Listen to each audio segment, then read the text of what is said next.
이번에는 세 번에 걸쳐서 시인의 영성을 찾아서라는 주제를 가지고 시편에 나타난 우리 선배들의 영성을 한번 나누는 그런 시간 되었으면 좋겠습니다.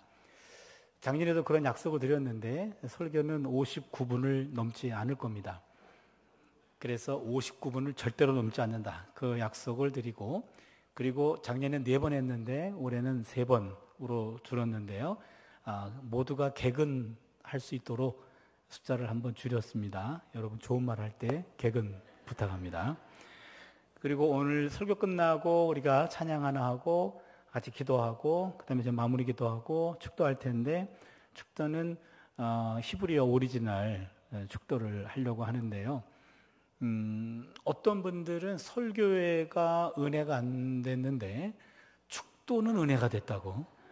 그래서 설교회 은혜 못 받으신 분들이 막판에 가가지고 축도는 또 은혜가 된대요.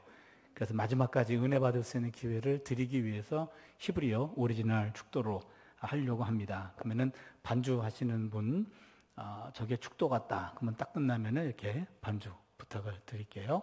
어느 교회는 내가 축도했는데 반주자가 그냥 물끄러미 보고 아무것도 안 해요. 그래서 내가 하시라고 그랬더니 나보고 축도하세요 그래. 했어요. 내가 그랬거든요. 여러분 수준을 좀 보겠습니다. 예, 이제 59분 설교 시작하도록 하겠습니다. 한번 따라할까요? 행복한 나무. 예. 최인호 선생의 상도라는 책을 보면 박종경 대감이라는 분이 나옵니다. 박종경 대감 사랑방에는 많은 손님들이 기거하고 있었습니다. 어느 날 박 대감이 사랑방으로 건너왔습니다. 손님들에게 질문합니다. 숭례문을 드나드는 사람이 하루에 몇 명이나 될까요? 숭례문은 오늘의 남대문을 말합니다. 남대문에 보초를 서고 있는 사람도 하루에 줄잡아 5,000명에서 7,000명 정도가 드나들기 때문에 누구도 정답을 말하지 못했습니다. 그런데 채연이라는 등장인물이 나오는데 채연이 정답을 말했어요. 채연은 2명이라고 말했습니다. 어떻게 2명이요? 그랬더니 채연이 하는 말, 아무리 많은 사람들이 출입한다선 치더라도 모든 사람들은 대감을 중심으로 대감에게 이로운 사람, 이씨 한 사람, 대감에게 해로운 사람, 해씨 한 사람, 이렇게 둘입니다 라고 답변했습니다. 분명히 머릿수를 묻는 질문이었던 것 같은데 성격으로 답변을 했습니다. 곰곰이 생각해 보니까 틀린 말도 아닌 것 같아요. 일리가 있습니다. 모든 사람들은 결국에 그가 속한 모임에서 이로운 사람 이씨 아니면 해로운 사람 해씨로 기억될 겁니다. 그 사람은 이씨는 아니지? 그렇다고 또 해씨도 아닌 것 같아? 그러잖아요. 그래서 우리가 어차피 한 번 사는 인생 이씨로 기억되기 원하지 해씨로 기억되기 원하는 해맑은 영혼들은 없겠죠. 그럼 어떻게 사는 것이 이씨로 기억되는 삶일까? 우린 그것을 시편 1편에서 답을 찾아보려고 하는 겁니다. 1편의 첫 단어가 복이란 단어입니다. 복 있는 사람 할 때 복이란 단어는 히브리어로 몇 개 단어가 있는데 가장 많이 쓰는 단어가 2단어입니다. 첫 번째 단어는 바루흐, 두 번째 단어는 아시레라는 말인데 따라하고 싶은 충동을 느끼죠. 한 번만 따라해 주세요. 바루흐, 바루흐, 예, 아시레. 좋습니다. 바루흐라고 하는 말 혹은 베라카라는 말로도 쓰이는데 바루흐라고 하는 말은 우리말로 고치면 축복이란 뜻입니다. 바루흐, 축복. 영어로 표현하면 blessing이란 뜻입니다. God bless you 할 때 blessing. 그래서 바루흐는 주어지는 것을 강조합니다. 주어지는 것을 강조하는데 그것도 무조건적으로 주어집니다. 무조건적으로 주어집니다. 그래서 어떤 사람이 복받을 짓을 한 게 없는데 늘 복받는 얄미운 인간들이 있죠. 그런 겁니다. 저 인간은 복받을 짓을 한 게 없는데 늘 복받는 얄미운 인간들이 있어요. 그게 무조건적으로 주어지는 바루흐의 축복을 말합니다. 미국 대통령이었던 버락 오바마, 바락 어근이 같습니다. 그래서 블레싱 오바마 그런 뜻입니다. 근데 이 1편에 이 복이란 단어는 바루흐 이 단어가 아니라 아시레입니다. 아시레라는 말은 우리말로 고치면 행복입니다. 영어로 고치면 해피니스가 됩니다. 해피니스. 아시레는 누리는 것을 강조합니다. 바루흐는 주어지는 것, 아시레는 누리는 것, 조금 다릅니다. 그런데 이 아시레의 행복이라는 것은 조건적으로 누리는 겁니다. 바루크의 축복은 무조건적으로 주어지는 것인데 반해서 아시레의 행복은 조건적으로 누리는 겁니다. 특정한 행동을 했을 경우에만 하늘로부터 주어지는 것을 누릴 수 있게 된다. 전도서 6장 2절을 봅니다. 어떤 사람은 그의 영혼이 바라는 모든 소원에 부족함이 없어 재물과 부여와 존귀를 하나님께 받았으나 하나님께서 그가 그것을 누리도록 허락하지 아니하셨으므로 다른 사람이 누리나니 이것도 헛되어 악한 병이로다. 여기 보세요. 어떤 사람이 하나님으로부터 재물과 부여와 존귀를 받았습니다. 이게 바루크의 축복입니다. 그런데 하나님께서 그가 그것을 누리도록 허락하지는 아니하셨습니다. 아시레의 행복은 주지 않았습니다. 그렇다면 그가 갖고 있는 모든 것들은 본인이 누리지 못하고 남이 누립니다. 그러면 이것도 헛된 것이고 악한 병이로다. 그렇다면 많은 것들을 갖고 있는 것보다도 적지만 내가 많이 누리는 게 더 좋죠. 많이 있는데 누리지를 못해. 이것보다 적어도 누릴 수 있어. 이게 더 좋은 겁니다. 그러기에 오늘 본문 말씀은 축복이 아니라 행복입니다. 행복한 사람은 무조건적으로 주어지는 것이 아닙니다. 조건적으로 누리는 것이라고 얘기했죠. 오늘 본문은 행복한 사람이 되기 위해서는 두 가지 조건을 얘기합니다. 첫 번째는 행복한 사람은 악을 멀리합니다. 행복한 사람은 악을 멀리합니다. 1절을 볼까요? 복 있는 사람은 악인들의 꾀를 따르지 아니하며 죄인들의 길에 서지 아니하며 오만한 자들의 자리에 앉지 아니하고. 여기 보시면 똑같은 말들이 반복되는 것 같습니다. 그런데 여러분 동사를 주목해 볼까요? follow, 따라가다, follow, 맞죠? 그 다음에 서다, stand, 앉다, sit down. 그러면 따라가다가 옆에 서다가 앉다 이렇게 되죠. 여러분 악이라고 하는 것은 무섭게 다가오지 않습니다. 악은 달콤한 유혹과도 같이 살며시 접근합니다. 그러면 호기심과 달콤함 때문에 단번에 외면하기는 아쉽습니다. 그렇다고 움켜쥐기는 찜찜합니다. 그래서 일정한 거리를 두고 그냥 따라만 갈 거야 하고 팔로우합니다. 따라가다 보면 나도 모르는 사이 옆에 섭니다. 옆에 선 것을 확인하는 순간 이왕 베린 몸 sit down 앉아버립니다. 바로 이겁니다. 악이라고 하는 것은 처음부터 다가가는 것이, 처음부터 움켜쥐는 것이 아니라 그냥 다가가요. 따라다닙니다. 팔로우합니다. 팔로우 하다 보면 나도 모르는 사이 옆에 서요. 성격 확인되면 앉아버리는 거죠. 그렇기 때문에 한 번이라도 눈이 가면 어느덧 몸이 가고 몸 가면 결국 마음도 가게 되어 있습니다. 그렇기 때문에 행복한 사람은, 하나님이 주신 것을 누릴 수 있는 사람은 악과 단절된 삶을 살아야 되는데, 잘 들으세요. 여러분, 첫 번째 단계에서 하나님이 기뻐할 것 같지가 않아. 조금 더 보수적인 생각을 해야 됩니다. 이것은 죄인지 아닌지는 잘 모르겠는데 하나님이 기뻐할 것 같지 않아. 그때 넌 팔로우 해야 돼요. 더 높은 기준입니다. 그때 넌 팔로우 해야 돼요. 여러분, 유혹에서 이기는 길은 자기를 믿지 않는 겁니다. 난 절대로 안 넘어갈게요. 그 사람 반드시 넘어갑니다. 아닙니다. 악 앞에서는 장수 없습니다. 그렇기 때문에 고난은 맞서서 이기고 죄는 피해서 이기라는 말이 있어요. 고난은 맞서야 됩니다. 견뎌내야 됩니다. 그러나 죄는 피해야 돼요. 유혹에서 벗어나는 길은 두 가지가 있어요. 첫 번째 아까 말씀드렸죠. 자신을 절대로 믿지 않는다. 나도 똑같은 인간이요. 나도 넘어간다. 자신을 믿지 않는다. 두 번째는 유혹의 현장에서는 무조건 달아난다. 유혹의 현장에서는 무조건 달아난다. 여러분, 유혹의 현장에서 그곳에서 기도도 하셔도 안 됩니다. 왜 하필이면 거기서 기도합니까? 무조건 도망가시고 딴 곳에서 기도하셔야 돼요. 그러기에 유혹의 순간 그곳에서 무조건 달아난다. 이것이 나를 지키는 방법입니다. 하나님이 기뻐할 것 같지가 않아. 그 순간에 자신을 믿지 않는 것. 두 번째는 무조건 도망가기. 이것이 악으로부터 나를 지키는 방법입니다. 행복한 사람은 두 번째로 하나님의 말씀과 가까이 합니다. 2절입니다. 오직 야훼의 율법을 즐거워하여 그의 율법을 주야로 묵상하는도다. 행복한 사람은 하나님의 말씀을 즐거운 마음으로 대합니다. 시편 119편 103절이죠. 주의 말씀의 맛이 내게 어찌 그리 단지요 내 입의 꿀보다 더 단이다. 여러분 언제 성경 말씀을 볼 때 언제는 달게 느껴질 때가 있죠. 그게 건강한 겁니다. 영적으로 그게 건강한 겁니다. 아이고 집사님 잠이 안 와요.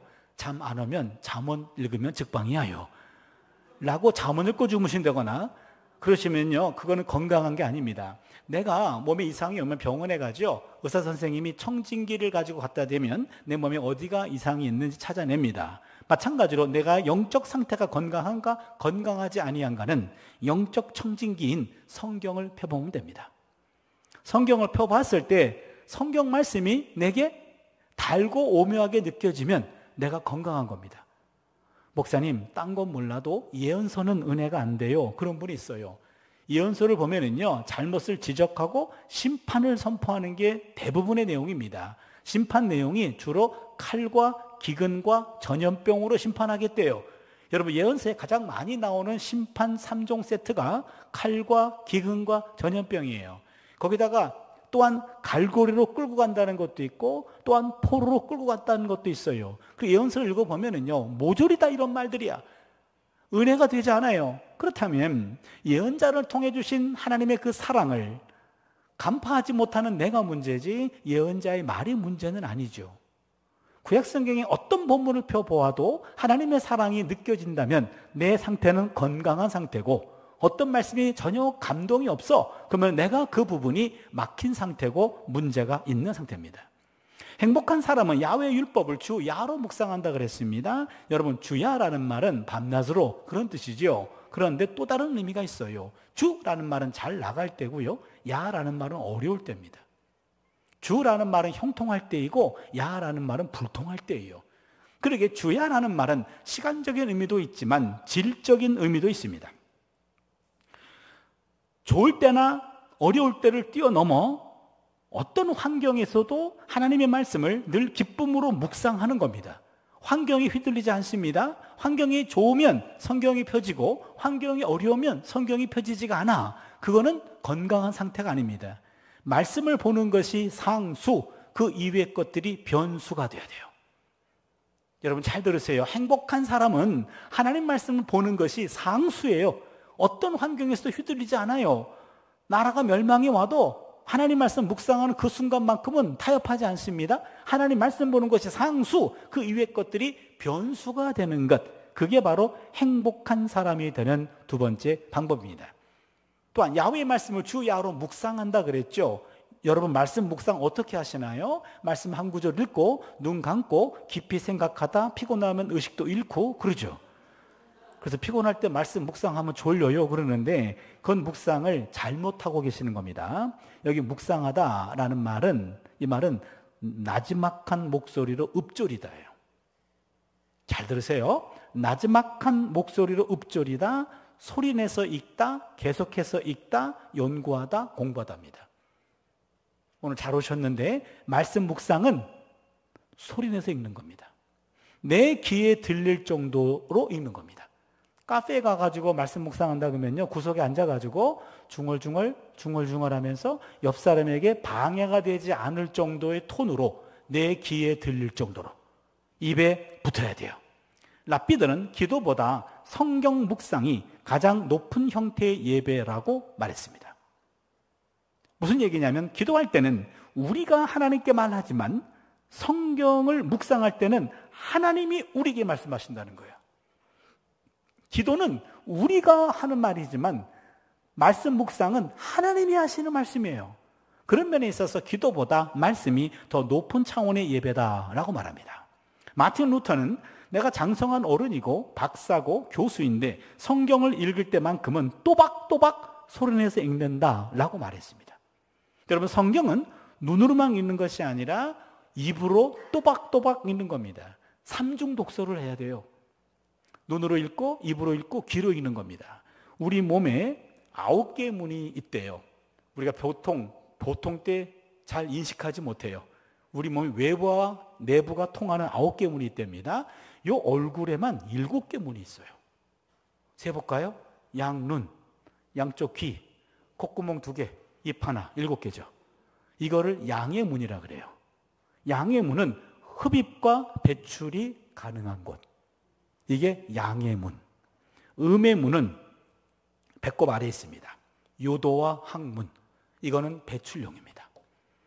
이걸 음의 문이라고 합니다. 그렇다면 외부의 것이 안으로 들어올 때는요, 요 7개의 문을 통해 들어오는데, 이때 눈으로만 읽으면 문이 2개만 열려요.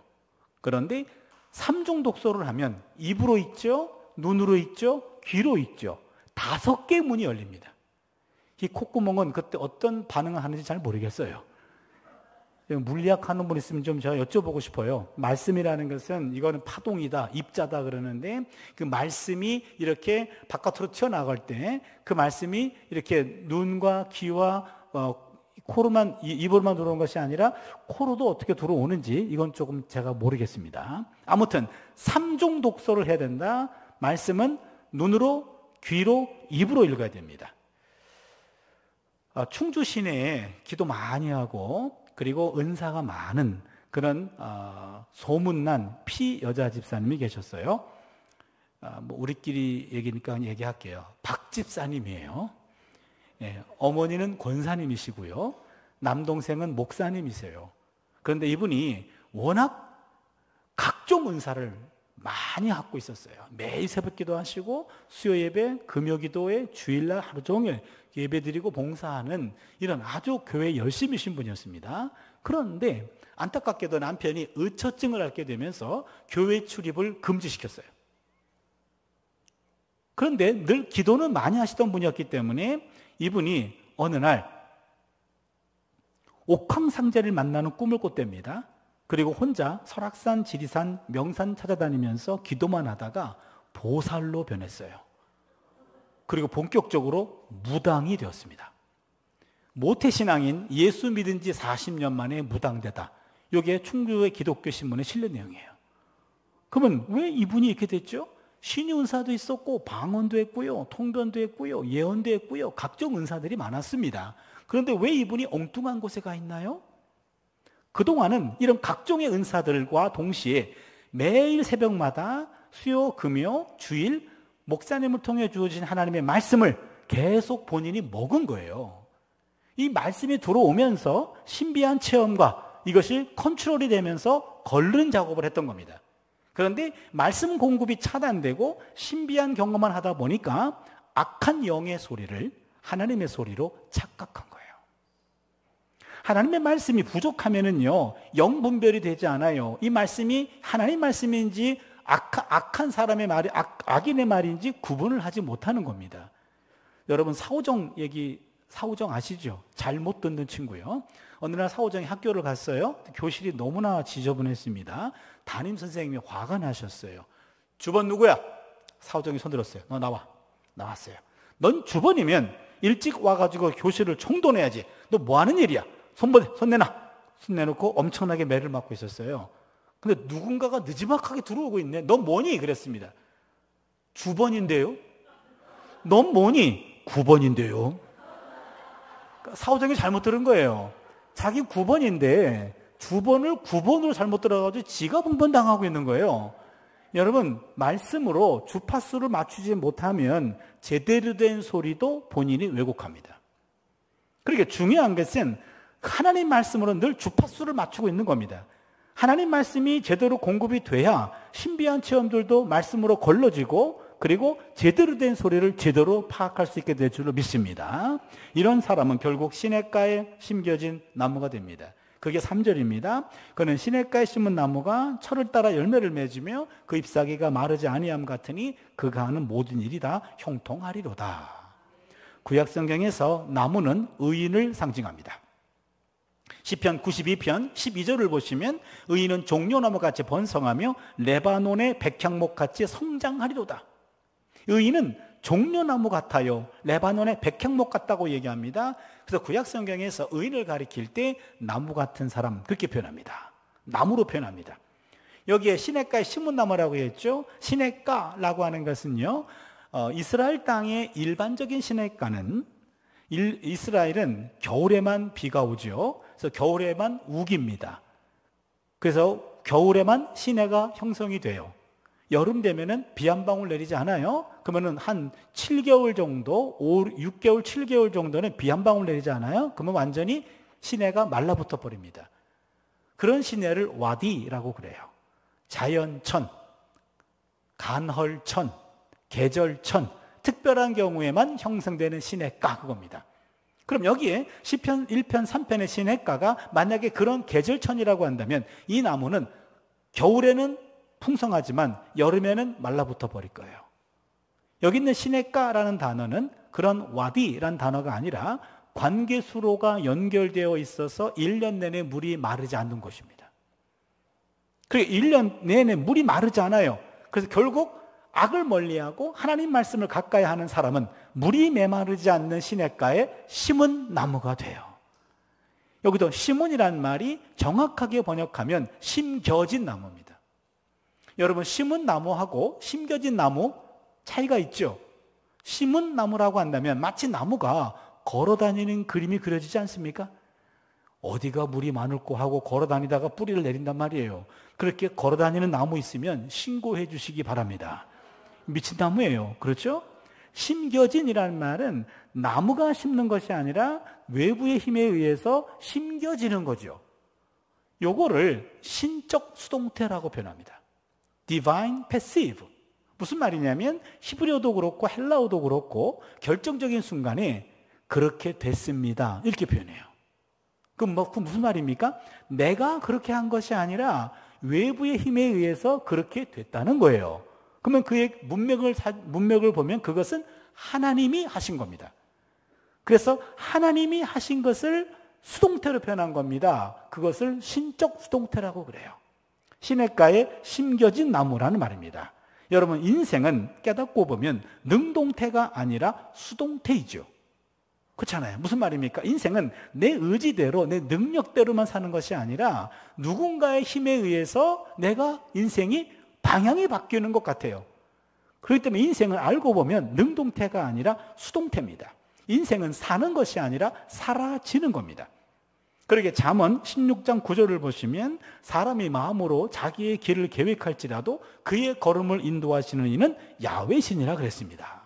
자기가 여러 가지 계획을 합니다. 그러나 결국 지나고 보면 걸음을 인도하시는 분은 바로 하나님이셨습니다. 악과 단절된 삶을 살려고 노력하고 하나님 말씀을 늘 가까이 두고 공부하는 사람은 나무라는 의인이 됩니다. 이 나무에는 4가지 특징이 있습니다. 이게 우리가 오늘 받아 먹어야 될 메시지인데, 첫 번째입니다. 나무는 침묵합니다. 나무는 침묵합니다. 나무는 자신에게 욕을 해도 침묵하고 삿대질을 해도 침묵합니다. 침을 뱉어도, 심지어 가지를 꺾고 짓밟아도 끝까지 침묵합니다. 주변의 무익한 처사나 소리에 전혀 반응하지 않습니다. 억울한 소리에도 일체 반응하지 않습니다. 나무는 우리가 알 수 없는 무엇에간가 귀를 기울이며 철저히 침묵하는 것 같습니다. 그런데 우리는 어떨까요? 우리는 침묵보다는 때로는 거짓말도 하고 실언도 하기도 하잖아요. 야고보서 3장 2절을 보시면 만일 말에 실수가 없는 자라면 곧 온전한 사람이라. 말에 실수가 없는 사람은 없다라는 말이죠. 여러분, 그렇다면 거짓말을 줄이는 방법이 있습니다. 뭐죠? 침묵입니다. 침묵이 지름길입니다. 때로는 억울한 일을 당해도 침묵으로 대응할 수 있어야 됩니다. 창세기에 요셉이라는 인물이 나오죠. 여러분, 요셉이라는 사람이 보디발의 집에 노예로 팔려갔습니다. 그런데 그 노예로 살았던 그가 하나님이 함께해 주시로 말미암아 승승장구를 해요. 그래서 이제는요, 가정 총무까지 승진했습니다. 그런데 안타깝게도 보디발의 아내가 요셉을 유혹합니다. 요셉은 보디발의 아내의 유혹을 물리쳤습니다. 그러자 보디발의 아내가 남편이 돌아왔을 때 이 종이 나를 희롱하였나이다 라고 거짓말로 그의 죄를 덮어씌웁니다. 보디발은 그 이야기를 듣고 요셉을 감옥에 가둡니다. 이게 성경 이야기 전체입니다. 근데 우리는 때로는 성경은 본문의 표충만 머무르서는 안 되고 본문의 심층까지 파고 들어갈 필요가 있어요. 이 당시에 이집트의 문명, 이집트의 문화를 보면 같은 동급의 이집트인들끼리 남의 아내를 유혹하거나 희롱하다가 발각이 되면 바로 처형이 가능합니다. 그렇다면 보디발의 아내가 의도했던 것은 이 종이 감히 나를 거절했어? 너는 죽었다 하고 남편에게 이 종이 나를 희롱하였어 라고 얘기한 겁니다. 그러면은 정상적인 부부관계라고 한다면 같은 급도 아니고 종입니다. 종이 사모님을 넘봤어. 그러면 그 자리에서 처형해야 됩니다. 그런데 처형하지 않고 감옥에 가두는 선에서 그냥 끝냈어. 이 얘기는 뭘 의미합니까? 보디발은 아내 말보다도 요셉을 더 신임한 겁니다. 이쯤 되면 내가 요셉이라면 은밀히 보디발을 찾아가서 주인님, 사모님의 음탕한 말 안 해도 아시죠? 난 너무 억울합니다 라고 말할 것 같아요. 그런데 요셉은 이때 침묵합니다. 침묵해요. 요셉은 자신의 무고함을 인정받았어요. 아, 보디발도 나를 신임하는구나. 그렇지만 억울함을 호소하지 않습니다. 따지지 않습니다. 그 억울함을 수용합니다. 침묵합니다. 이런 태도는 겁쟁이 태도가 아닙니다. 비겁한 처사도 아닙니다. 그렇다고 잘못을 시인한 것도 아닙니다. 인간의 지나친 적극적인 개입이 오히려 이를 악화시킬 때가 있잖아요. 요셉의 이러한 침묵은 하나님이 개입할 때까지 기다리는 거예요. 창세기 39장 거기 9절에 보시면요, 하나님께 내가 어찌 이 큰 악을 행하여 하나님께 죄를 지으리까? 그 은밀한 현장에 하나님이 계시다고 요셉을 고백한 거예요. 하나님을 본 겁니다. 그렇다면 내 억울한 상황을 하나님이 알고 계신다고요. 그러면 내가 해결하기보다는 하나님이 해결할 때까지 기다리는 거예요. 내가 이 사람 저 사람 만나다가 말이 와전되거나 왜곡되거나 본의가 잘못 전달되면 오히려 화가 내게 임할 수가 있잖아요. 모든 걸 참아내고 하나님 개입할 때까지 기다린 겁니다. 나도 알고 보디발의 아내도 알고 보디발도 나를 심정적으로 지지해주고 있어요. 그럼 더 중요한 것은 하나님이잖아요. 하나님이 움직일 때까지 때로는 침묵하는 겁니다. 여러분, 거짓말은 꽃은 피우지만 열매는 맺지 못한다는 말이 있어요. 진실은 반드시 때가 되면 밝혀지게 돼 있습니다. 얼음공장 톱밥 위에서 일을 하던 노동자가 있었는데 그 톱밥 속에 손목시계를 떨어뜨렸어요. 그 톱밥을 여기저기 파헤쳤지만 손목시계를 찾지를 못했습니다. 점심시간이 됐어요. 식사하러 갔습니다. 식사 끝나고 돌아왔더니 동네 꼬마 녀석이 그 손목시계를 찾아서 손에 들고 있어요. 야, 너 그거 어떻게 찾았니? 라고 물어봤습니다. 동네 꼬마 하는 말이 그냥 가만히 톱밥 위에 앉아 있었더니 칙칵 칙칵 칙칵 칙칵 소리가 들리길래 손을 집어넣었더니 이게 나오던데요. 그런 거예요. 그럼 그 주인은 그거 왜 못 찾았죠? 그 사람은 이거 어디 갔지? 어디 갔지? 어디 갔지? 하면서 지 소리가 너무 커서 그 소리가 안 들렸다는 거예요. 잡음이 사라져야 원음이 들려요. 진정으로 들어야 될 참소리는 침묵을 통하여 들려옵니다. 하나님의 임재 속으로 들어가는 패스워드는 침묵입니다. 침묵은 하나님께서 거하시는 성소입니다. 하나님께서는 모든 것들 가운데 계시지만 우리의 마음과 입술이 침묵하지 않는다면 우리는 결코 그분의 음성을 들을 수 없습니다. 그렇게 한 지혜자는 일찍이 이 점을 깨닫고 우리에게 이렇게 말해줍니다. 전도서 5장 1절과 2절입니다. 너는 하나님의 집에 들어갈 때에 내 발을 삼갈지어다 가까이 하여 말씀을 듣는 것이 우매한 자들이 재물을 드리는 것보다 나으니 그들은 악을 행하면서도 깨닫지 못함이니라. 너는 하나님 앞에서 함부로 입을 열지 말며 급한 마음으로 말을 내지 말라. 하나님은 하늘에 계시고 너는 땅에 있음이로다. 그런즉 마땅히 말을 적게 할 것이라. 하나님 앞에서는 말 많은 것보다 말 적게 하는 것이 훨씬 더 지혜로운 태도고 경건한 태도입니다. 침묵해야 하나님 음성 들을 수 있습니다. 하나님의 때가 이를 때까지 때로는 침묵하며 인내하는 삶을 살 수 있기를 바랍니다. 두 번째입니다. 나무는 성장합니다. 나무는 성장합니다. 나무는 침묵하며 아무 일도 안 하는 것처럼 보입니다. 그러나 나무는요, 뿌리를 깊이 내리고 양분과 수분을 찾아서 열심히 땅 파고 있습니다.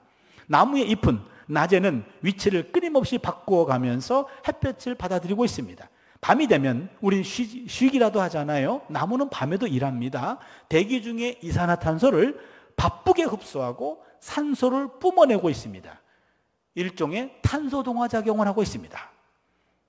끊임없이 물을 빨아들이고 대지에서 영양을 흡수하고 대기의 흐름과 햇빛과 운무와 바람을 받아들이면서 성장하고 있습니다. 하잘것없어 보이는 주변의 모든 것들 속에서 자신에게 필요한 것들을 찾아서 일을 하고 있습니다. 아마도 자신의 일이 너무나 분주한 나머지 시시한 인간들의 간섭에 일일이 대꾸하지 않는지도 모르겠습니다. 여러분, 나무한테 말을 걸었는데 나무가 아무 말도 하지 않는다? 나무보다 덜 바빠서 그래요. 나무가 바빠가지고 나 지금 바빠가지고 너 같은 사람과 내가 말 섞을 시간이 없어, 그런지 모릅니다. 생명체는 끊임없이 성장합니다. 누가복음 2장 52절입니다. 예수는 지혜와 키가 자라가며 하나님과 사람에게 더욱 사랑스러워가 있어라 그랬습니다. 지혜가 자랐죠? 지적 성장입니다. 키가 자랐죠? 육체적 성장입니다. 하나님께 사랑스러워갔죠? 영적 성장입니다. 사람들에게 사랑스러워갔죠? 사회적 성장입니다. 예수님께서는 멘탈, 지적으로 성장했고, 스피리추얼, 영적으로도 성장했고, 또한 피지컬, 육체적으로도 성장했고, 그리고 스피리추얼, 영적으로 성장했고, 소셜, 사회적으로도 성장하셨습니다. 우리는 이것을 입체적인 성장이다 라고 말합니다. 전인적 성장이라고 말합니다. 골고루 성장해야 하나님과 사람들에게 사랑받을 수 있어요. 어느 한쪽만 성장하면 기형이 될 수 있습니다. 골고루 성장해야 하나님과 사람 앞에 인정받을 수 있는 겁니다. 속사람은 날로 새로워져야 됩니다. 그래야 사람이 성장하고 성숙해집니다. 여러분, 외모하고 인상하고는 좀 구분해야 되죠. 그렇죠? 외모는 본인 책임 아니죠. 누가 이루고 싶어서 이렇게 태어났겠습니까? 그렇죠? 외모는 부모 책임이에요. 이분하고 만나서 이딴 거 하나 만들어진 거예요. 그렇잖아요. 외모는 본인 책임 아닙니다. 그런데 인상은 본인 책임이에요. 특별히 40 이상 된 사람의 인상은 본인의 인생 성적표입니다. 내가 인생을 이렇게 살아왔다고 하는 인생 성적표예요. 링컨은 나이가 40이 되면 자기 얼굴에 책임을 져야 된다라는 말을 남겼는데, 그 사람의 기본적인 성정과 감정들이 쌓여서 40이 되면 얼굴에 고스란히 드러난다는 뜻이에요. 화가 많고 부정적인 사람의 인상하고요, 평소에 잘 웃고 삶이 긍정적인 사람의 얼굴은 다르잖아요. 저희 교회에 한 90 넘은 권사님들이 몇 분 계시는데, 그분 중에 한 분이 참 곱게 나이가 드셨어요. 그래서 가끔 제가 제 아내한테, 여보, 안목의 권사님 계시지? 알아. 난 당신이 그 권사님 같이 그렇게 곱게 나이 들어가면 좋을 것 같아. 그럼 제 아내는, 안목의 장로님 계시지? 난 당신이 그 장로님 같이 인상이 좀 더 좋았으면 좋겠어. 그래, 우리 둘 다 닮아가자 그랬어요. 여러분, 우리 몸은 정해진 정도만큼만 자랍니다. 하지만 우리 내면은 정신적이고 영적인 존재로서 이러한 성장 한계가 없답니다. 인생의 마지막 순간까지 아마도 우리 내면은 계속 성장할 수도 있습니다. 나이가 먹는 만큼 말입니다. 우리 몸은 노화되지만 우리의 인격은, 우리의 내면은 노숙해집니다. 내면의 성장판은 닫히지 않는다고 합니다. 그러니까 내면은 끊임없이 노숙해지고 끊임없이 성숙해지는 거예요. 모든 생명은 성장이 멈추면 그때부터 퇴보합니다. 쇠퇴합니다. 어느 시점에서 소멸하게 됩니다. 그래서 나이 들었다고 성장을 멈추면 안 됩니다. 성장은 배움이라는 양식을 흡수함으로 이루어집니다. 매일매일 배움이라는 양식을 통해 늘 성장할 수 있기를 바랍니다. 세 번째입니다. 나무는 열매를 맺습니다. 나무는 때가 되면 유실수라고 한다면 반드시 열매를 맺습니다. 그런데 그 나무 열매는 자신이 취하지 않아요. 여러분, 나무가 이건 내가 뼈 빠지게 내가 만든 거요 하면서 자기 열매를 따먹는 나무가 있다면 그 나무도 신고해 주시기 바랍니다. 걸어다니는 나무하고 자기 열매 따먹는 나무는 신고감이에요. 여러분, 나무의 열매는 남이 취합니다. 사실 나무는 자신의 모든 것을 남에게 줍니다. 나무 열매는 인간에게 생명을 공급하지요. 나무의 줄기와 껍질에서 섬유가 나와서 사람의 몸을 감싸는 옷을 만들어줍니다. 나무의 제목으로는 연장과 무기를 만들어 집을 짓는 데 사용합니다. 나무의 땔감과 나무의 숯으로 불을 일으켜 난방을 하지요. 또한 식물을 굽거나 삶아서 조리를 합니다. 게다가 나무의 불은 한밤중에 암흑으로부터 사람들을 보호해 주기도 합니다. 나무의 잎과 나무의 열매와 나무의 뿌리는 약이 되어주기도 하지요. 나무의 모든 것은 결국 남을 위한 겁니다. 나무는 뿌리부터 맨 잎까지 몽땅 다 남에게 주는 것, 이게 나무입니다. All mine to give. 내게 있는 모든 것들을 다 남에게 준다. 이게 바로 나무입니다. 사과가 6개가 있습니다. 사과 1개를 먹었어요. 몇 개 남았죠? 이쪽 거 먹으니까 힘들죠. 이쪽 거 먹을게요. 몇 개 남았죠? 5개. 2개 나물 줬어요. 몇 개 남았죠? 3개죠. 예, 여러분 정상입니다. 어떤 분들은 그래요. 1개가 남았대요. 왜요? 그랬더니 목사님 내가 살아보니까 먹는 게 남는 겁디다. 이런 분이 있어요. 먹는 게 남는 거래. 물론 틀린 말은 아니에요. 먹는 게 남는 거 맞아요. 근데 영원히 남는 건 아니죠. 그렇잖아요. 먹은 거 1개가 영원히 남는 게 아니에요. 그러면은 쌓아둔 3개가 영원히 남나요? 쌓아둔 3개 먹어서 없어지든지 쌓아두었다가 썩어서 버리든지. 그럼 영원히 남는 것은 몇 개인가요? 2개입니다. 내가 먹은 사과가 영원히 남는 것 아니고 쌓아둔 3개가 영원히 남는 것 아니고 내가 잠시 내게 왔다가 남에게 베풀었던 것, 남에게 나누었던 것, 그 2개, 이게 영원히 남는 겁니다. 그게 열매입니다. 제가 지금 우리 학교에 32년째 봉직하고 있고요. 내년이면 이제 저도 은퇴를 하는데요. 점심때가 되면 학생들한테 야, 너네 오늘 점심 어떡하니? 그러면은 학식 먹어요. 그래요. 학식은 학교 식당의 준말이죠. 2가지 의미가 있죠. 첫 번째 싸다, 2번째 맛없다예요. 그러니까 학생들 학식 가요? 라는 말은 갈 데 없어서 그냥 학식으로 때워요. 그 말이에요. 그럼 제가 그렇게 얘기하죠. 야, 너네들은 학식 4년 먹으면 졸업하지. 나는 학식 평생 먹고 있다. 야, 교직원 식당, 학생 식당과 똑같은 밥이에요. 똑같이 찐밥이에요. 반찬 1-2개 더 있어요. 값은 더 비싸요. 그러니 교수들도 찐밥에 질려가지고 때로는 좀 외식하고 싶어 해요. 근데 아무리 기다려도 외식하자는 사람이 없네. 그러면 내가 하자 그러긴 좀 부담이 되네. 그럼 어떡합니까? 조용히 홀로 외식하러 가요. 학교 근처 식당에 조용히 혼자 들어가는데 거기 들어갔는데 문을 열었는데 이게 웬일입니까? 거기 조용히 오신 교수님이 7, 8명이야. 그럼 사장님이 같이 앉으라 그래요. 어떡합니까? 같이 앉아야죠. 같이 앉아요. 그리고 표정 관리에 들어가요. 이거 어떡하면 좋습니까? 누가 내냐 말이에요. 다 혼자 왔는데 그럼 어떡합니까? 평소보다 밥 먹는 속도가 느려집니다. 천천히 먹습니다. 1시에 수업 있는 사람 일어나서 계산할 때 지 것만 계산하겠나 라고 천천히 먹는데 남은 다 천천히 먹어.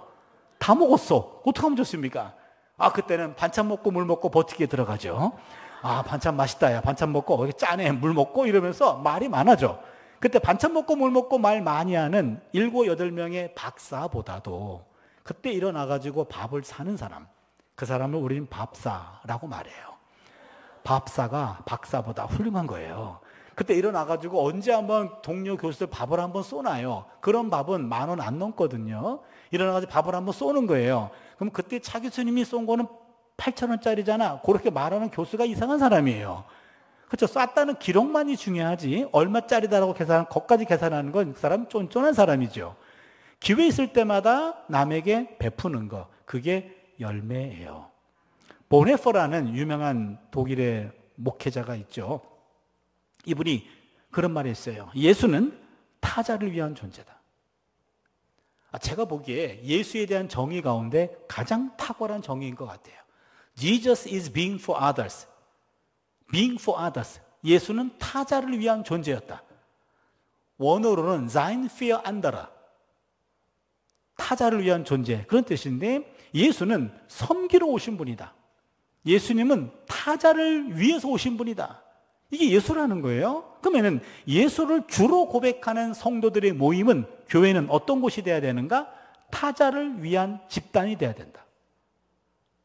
타자를 위한 집단. 여러분, 교회라는 공동체는 독특한 공동체입니다. 모든 모임은 그 회원들이 시간을 모아요, 물질을 모아요, 몸을 모아요. 거기에서 모아진 재화를 가지고 회원들 간의 이익을 도모합니다. 회원들의 이익을 도모해요. 그런데 교회는 회원들이, 성도들이 시간을 모아요? 물질을 모아요? 몸을 모아요? 여기서 모아진 재화를 가지고 교회 다니지 않는 사람들을 어떻게 도울 것인가? 이거를 궁리하는 게 교회입니다. 그렇기 때문에 교회는 자기 멤버가 아닌 사람들의 유익을 위해서 존재하는 유일한 사회 집단, 이게 교회입니다. 이게 타자를 위한 집단이에요. 우리 교회가 이곳에 세워진 것, 역사가 있을 겁니다. 왜 이곳에 여기 세워졌는가? 요 주변에 있는 이웃들을 위해서, 종교를 초월해서 그들을 위해서 어떤 유익한 일들을 하고 있는가? 이게 바로 우리가 존재하는 이유예요. 내가 예수 제자라고 한다면, 예수님은 타자를 위한 삶을 살았다면 나는 타자에게 어떤 열매를 주고 있는가? 이게 우리의 삶의 목적이 되어야 되죠. 예수님이 잎만 무성한 무화과 나무를 저주하신 적이 있어요. 잎이 무성했네요? 그럼 열매가 많아야 되잖아요. 근데 열매가 없었습니다. 그러다 잎만 무성한 무화과 나무가 저주를 받아요. 저는 이 저주받은 무화과 나무 이야기를 볼 때마다 잎이 무성했다, 풍성했다. 혹시 나의 모습은 아닐까? 나름대로 열심히 살려고 노력했지만, 그러나 남에게 나누고 베푸는 열매가 없다면 잎만 무성한 무화과 나무 인생은 아닐까? 여러분, 베푸는 것은 기술입니다. 그러므로 연습이 필요합니다. 다른 사람과 나누지 않는다면 내가 가진 모든 소유물들은 아무런 소용이 없습니다. 하나님이 내게 조금 더 주신 것은 그거 부족한 사람들과 나눠주라고 더 주신 거예요. 그 더 부분이 보이지 않는다면은 이 사람은 열매 없는 삶을 살아가는 겁니다. 여러분, 인생은 쌓아둔 것이 아니라 남에게 베푼 열매를 통해 평가가 됩니다. 열매 있는 인생을 살아갈 수 있기를 바랍니다. 마지막 네 번째입니다. 나무는 그늘이 되어줍니다. 나무는 침묵하며 열매를 맺으며 또한 성장하며, 침묵하며 성장하며 열매를 맺으며, 그리고 그늘이 되어줍니다. 나무는 한여름 떼약볕을 피하는 그늘이 되고 안식처가 됩니다. 뜻밖의 소나기를 만난 사람들이 잠시 쉬어가는 쉼터가 되어주곤 합니다. 구약성경에서 가장 지혜로운 왕으로 유명한 사람이 있죠. 누구죠? 솔로몬이죠. 솔로몬이 기브온 산당에서 1000번제를 드린 사건이 나옵니다. 여러분, 기브온 산당은 예루살렘에서 약 8km 떨어진 곳입니다. 그 8km 떨어진 곳에서 1000번제를 드리잖아요. 솔로몬이 1000마리를 하루에 한 마리씩 왔다 갔다 드린 것 아닙니다. 기브온 산당에 가서 1000마리 완샷 한꺼번에 드린 겁니다. 그때 밤 하나님이 꿈에 나타나셨죠. 내가 내게 뭘 해주길 원하느냐. 그 응답받은 사건이 그 1000번째 사건이에요. 오늘날 교회에서는 1000번째 헌금하는 교회들이 있잖아요. 그거는 1000마리를 한꺼번에 드리면 부담이 되니까 하루에 한 마리씩 나누어 드리세요 해서 목회적 차원에서 재해석한 거고, 바쁘신 솔로몬 씨는 1000마리 완샷 한꺼번에 태워드렸고, 하나님 받으셨고, 꿈에 나타나셨고, 내가 내게 뭘 해주기를 원하느냐. 솔로몬 뭘 요구했죠? 지혜. 왕상 3장 9절 성경 다시 한번 보세요. 누가 주의 이 많은 백성을 재판할 수 있사오리까? 듣는 마음을 종에게 주사. 요 듣는 마음을 옛날 성경이 지혜로운 마음으로 잘못 번역했습니다. 솔로몬이 요구한 것은 지혜로운 마음이 아니었고 듣는 마음이었습니다. 무슨 얘기입니까? 너 어떤 왕이 되길 원하니? 나는 백성들의 마음을 들어줄 수 있는 왕이 되길 원합니다. 이게 정답입니다. 여러분, 리더는 자기 목소리를 높이는 사람이 아니라 내가 섬기는 사람들의 마음을 듣는 사람이에요. 그들의 탄식 소리와 신음 소리까지도 들을 수 있을 때 그가 리더입니다. 나를 따르라가 아니라 당신들 지금 마음이 어떻소? 라고 그 구성원들의 마음을 다독여주고 그 속에 있는 마음을 들어줄 수 있는, 그 사람을 공감할 수 있는 그가 리더예요. 그러니까 솔로몬은 요 듣는 마음을 내게 주십시오 라고 하는 요 정답을 들이댔기 때문에 지혜로운 왕이 된 건데, 요 듣는 마음을 오늘날 우리 용어로 표현하자면 경청이 되죠. 솔로몬이 요구했던 것은 경청입니다. 세상은 자기 마음을 있는 그대로 관심 갖고 들어줄 사람을 찾습니다. 누군가 내 목소리를 경청해주고 들어주고 공감해주고 내 존재를 인정해주고 내 가치를 알아주는 것을 원합니다. 그래서 성경은 듣기 전에 말하는 것은 어리석은 짓이다 라고까지 말합니다. 여러분, 지식은 말하려 하지만 지혜는 들으려고 한다. 멋있는 말 아닙니까? 지식은 말하려 하지만 지혜는 들으려고 해요. 멋있는 말은 제 말이 아닌 것도 아시겠죠? 제가 책을 보다가 우연히 이 글을 발견해가지고 제가 적어놨어요. 지식은 말하려 하지만 지혜는 들으려고 한다. 처음 교제하는 분이 계신데 이분이 말이 없으셔. 그냥 듣기만 하셔. 아주 잘 들으셔. 그러면 이분이 굉장히 고수같이 느껴지잖아요. 근데 그분이 어느 날 입을 열었어. 고수가 아닌 게 탄로가 났어요. 그래서 말없이 들어줄 때는 지혜로운 거예요.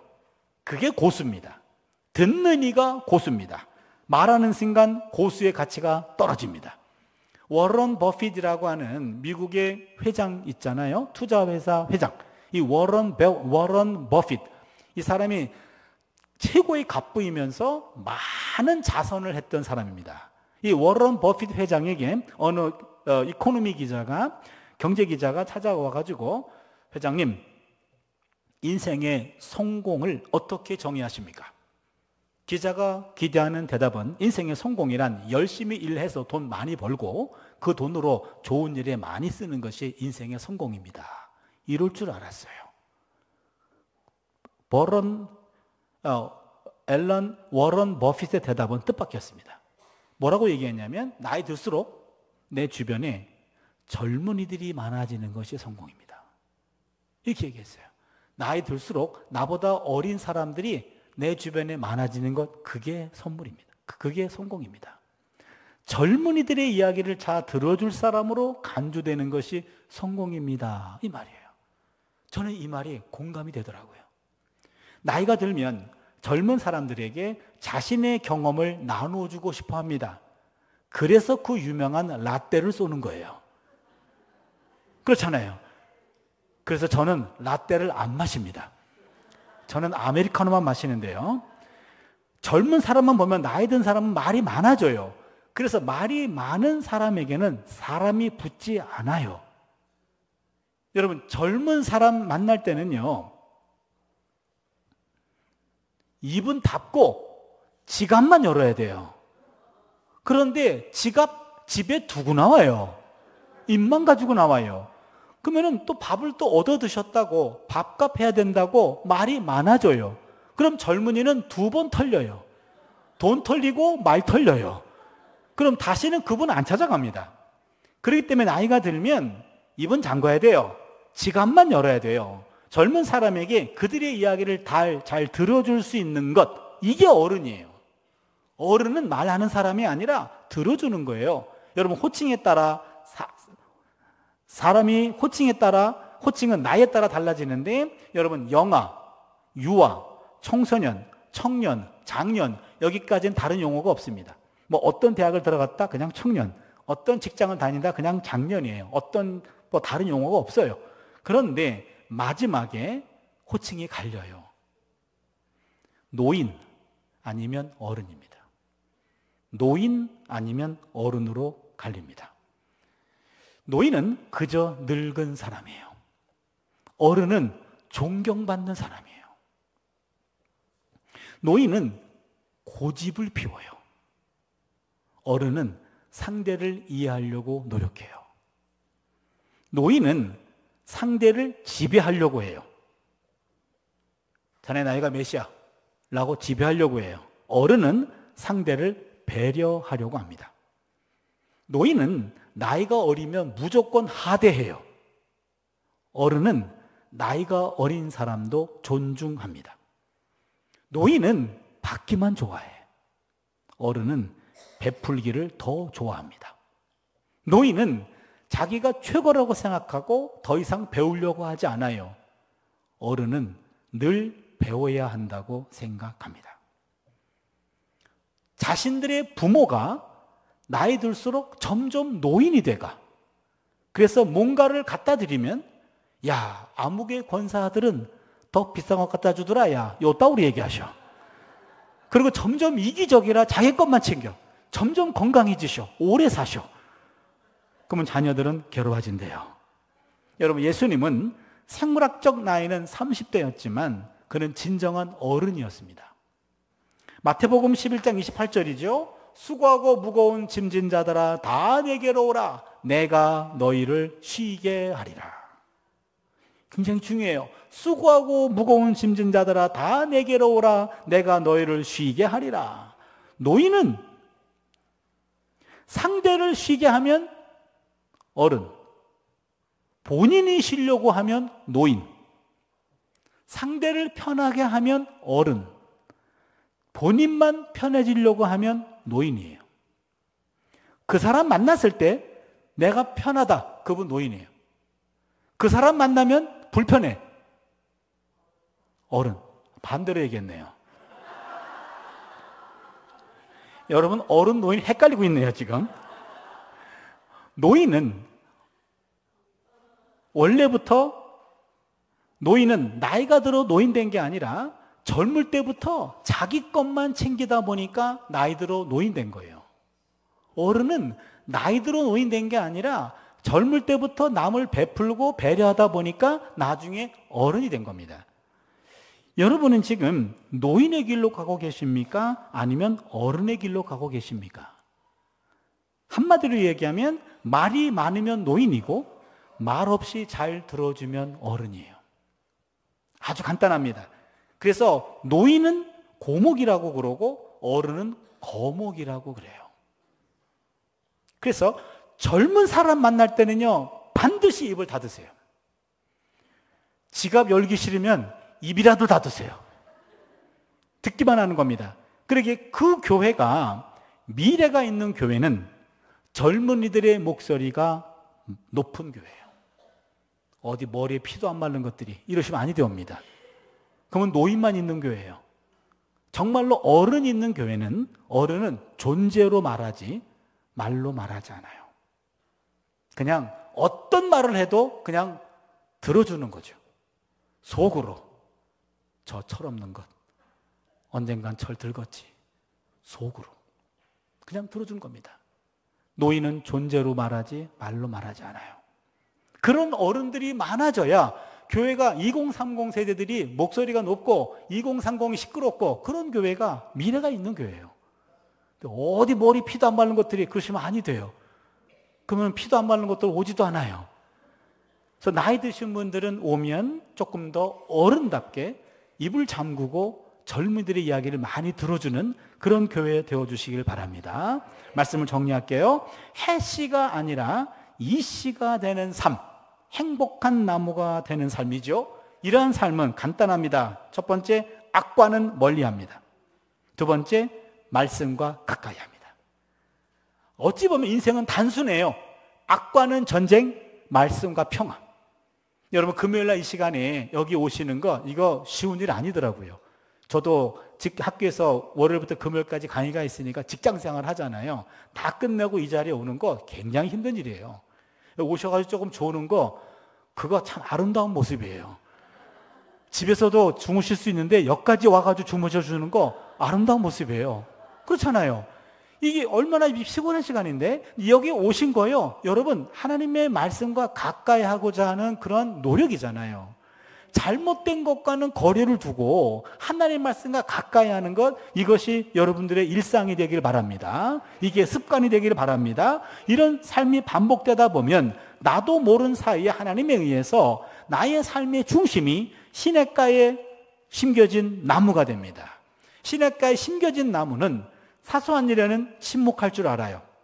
그리고 성실하게 매일매일 순간순간마다 성장합니다. 동시에 남에게 유익을 제공하는 열매를 제공합니다. 또한 지치고 힘든 사람들에게 언제나 그늘이 되어줄 수 있습니다. 배고플 때 찾아가면 열매를 내어주고, 지치고 힘들 때는 넓게 자란 가지와 잎들로 그늘이 되어주고요, 그루터기에 앉을 자리를 내어주는 나무 같은 사람. 언제 어디서든 만나 작은 일상을 이야기할 수 있고, 너무도 평범해서 같이 있어도 함께 있는 줄 모르는 나무 같은 사람. 그런 목회자, 그런 교회가 되었으면 좋겠어요. 그래서 내가 있는 그 자리에서 누군가가 와서 편하게 있다가 말없이 그냥 옆에만 있다가 그냥 가도 마음에 편안함을 주는 그런 사람, 이런 사람이 행복한 나무가 아닐까요? 톨스토이는 하나님의 목소리는 바로 양심은 하나님의 목소리다라고 말했어요. 양심은 하나님의 목소리다. 여러분, 이거는 잘못된 생각을 하거나 악한 행동을 할 때 양심이 두근두근 거리잖아요. 그렇잖아요. 근데 사람을 죽여도 양심이 전혀 두근두근하지 않는 사람이 있어요. 이런 사람들을 사이코패스라 그래요. 소시오패스라 그래요. 사람을 죽이고도 전혀 죄의식이 없어. 이런 사람들을 성경적인 용어로는 화인 맞은 양심이라고 그래요. 그러면 양심이라는 알람 장치가 살아있으려면 알람 장치는 전원 연결되어 있어야 되잖아요. 전원이 끊어진 사람이 바로 이런 소시오패스, 사이코패스, 양심이 화인 맞은 사람이에요. 전원 연결되어 있으면 알람 장치는 살아있어요. 그럼 잘못된 것들을 발견하는 순간 빨간불이 들어옵니다. 이 빨간불이 바로 알람 장치예요. 하나님 믿는 사람이 그러면 안 되지, 사람이 그래서는 안 되지, 그게 인간적인 도리가 아니지, 바로 이런 빨간 장치가 들어오는 겁니다. 이 빨간 장치가 전원 연결되어 있어야 돼요. 이 전원 연결이 하나님의 말씀이에요. 동시에 깃뿌리를 내려서 물을 끌어올리잖아요. 물이라는 것은 요한복음의 해석에 따르면 성령을 말합니다. 성령의 생수잖아요. 그러기에 말씀과 성령으로 늘 연결되어 있어야 됩니다. 말씀과 성령으로 이어져 있어서 말씀과 성령으로 계속 공급받아야 알람 장치가 살아있고요. 또한 악한 것들을 끊어내는 능력도 말씀과 성령에서 오는 줄로 믿습니다. 그래서 우리가 행복한 나무 되는 것, 이건 우리 모두의 꿈이 되어야 돼요. 여러분 한 분 한 분이 행복한 나무가 되기를 바랍니다. 여기 지금 100그루 이상의 나무가 있단 말이에요. 일종의 숲을 이루었어요. 이런 행복한 나무가 100그루 이상에 모여가지고 숲을 이루게 되면 작은 숲을 이루었습니다. 그럼 우리가 숲이 되어서 이 지역사회에 악한 공기, 이산화탄소는 우리가 흡수하는 겁니다. 그리고 이 사회에 맑고 신선하고 밝은 산소를 공급하는 그런 공동체가 되어주시기를 바랍니다. 여러분 한 사람 한 사람이 행복한 나무로 건강하게 살아갈 때 나를 통해 하나의 건강한 숲을 이루고 이 숲을 이루는 우리 교회가 이 지역사회를 맑게 하고 밝게 하고 그리고 신선하게 하는 그런 원동력이 될 수 있는 우리 교회 될 수 있기를 주님의 이름으로 축원합니다.